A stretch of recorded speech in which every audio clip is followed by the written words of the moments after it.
జూబ్లీస్లో కూడా car bomb case విషయంలో కూడా ఎవరి హస్తం ఉందన్న ఫీల్ అయ్యారు మీరు? ఫిలిం నగర్ దగ్గర హైదరాబాద్లో ఒక కారు బాంబు కూడా జరిగింది. అప్పుడు సూర్యనే కదా, సూర్య వాళ్ళే కదా చేసింది కారు. ఆ రోజు ఎలా ఫీల్ అంటే శ్రీరామలయ్య సినిమా సమయంలోనే అది జరిగింది. ఆ రోజు మీరు ఎలా ఫీల్ అయ్యారంటే మీ భర్తకు ఆ రోజు అంటే మా ఆయనకి సినిమా అంటే ఇంట్లో పండగ వాతావరణంగా ఉంది. అందరూ సినిమా అక్కడికి వెళ్ళాం, ఇంటికి వచ్చినాం, వచ్చి భోజనం చేసి పడుకుంటాడు పాపం, నైట్ కూడా భోజనం చేయలేదు కదా అని ఇంటికి వచ్చేసినాం. అందరూ సందడిగా ఉంది. ఆ టైంలో అక్కడ జరిగితేనే అది చాలా ఇప్పుడు అనుకుంటే కూడా భయంకరంగా ఉందండి. మా అత్తయ్య వచ్చింది, అత్తయ్య అందరూ ఎవరికి వాళ్ళు చెప్పకుండా వెళ్ళిపోయినాం. హాస్పిటల్కి ఇట్లా అయిందంట దొరకట్లేదు, కనపడలేదంటే ఏమైందని వెళ్ళిపోయినాం. అందరినీ వదిలేసి ఇంట్లో ఏడుపులు పక్క అంత భయంకరంగా ఉంది. ఆడపోయి నేను ఇక్కడ మన అది హాస్పిటల్కి వెళ్ళామండి, ఫిలిం నగర్లో ఉంది అది అపోలో హాస్పిటల్కి వెళ్ళి అన్నీ ఎతుకుతున్నారు.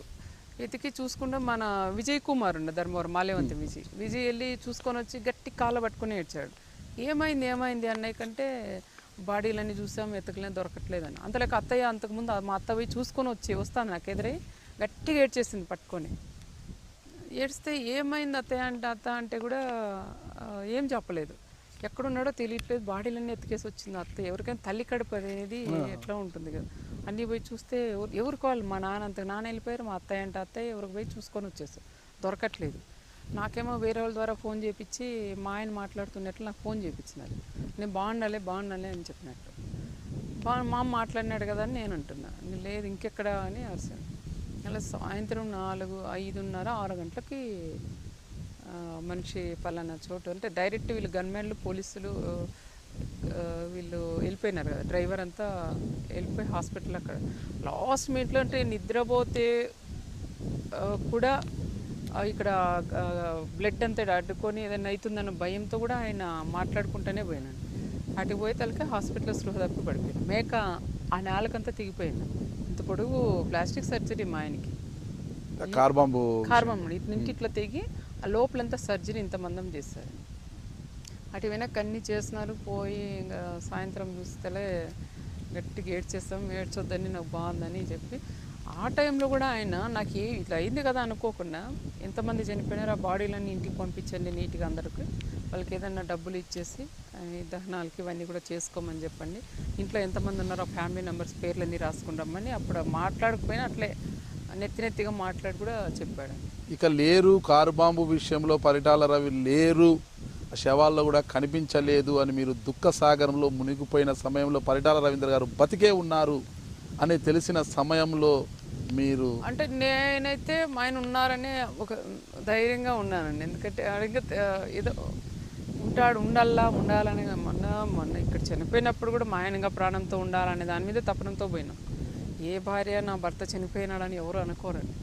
నేను అక్కడ పోయినా కూడా ఎక్కడో దగ్గర బతికుండాలని నేను దేవులకు మొక్కున్నాం. అనంతపురం జరిగిన కాల్పుల్లో ఆయన మీరు వచ్చేంత వరకు కొన ఊపిరితో ఉన్నారా, చనిపోయారా? లేదు, అప్పటికే చనిపోయారు.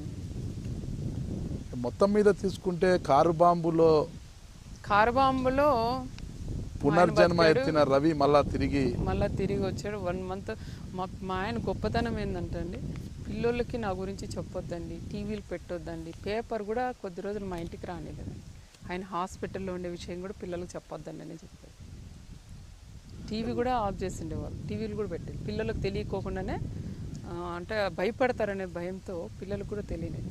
ఎందుకంత కసి? పరిటాల శ్రీరామ్ ఒక చిన్న యువకుడు, అప్పుడు ఏమీ తెలియదు. నేను కిరణ్ కుమార్ రెడ్డి దగ్గర పోయినా, ఎందుకు సార్ మమ్మల్ని ఇంత వేధిస్తున్నారు? ఆ రోజు మా ఆయన్ని ఇండ్లు సోదాలు చేసి మా ఆయన్ని చంపారు. ఈరోజు మా బతుకులేదో మేము బతుకున్నా, పిల్లల్ని నేను చదివించుకొని ఏదో ఒక చేయాలని మేము అనుకుంటే అనవసరంగా ఎందుకు పెడుతున్నారు అని కూడా అడిగి, అవునమ్మా నీ కొడుకు మీద కావాల్సిగా కేసు పెట్టాము అన్నాడు ఆయన.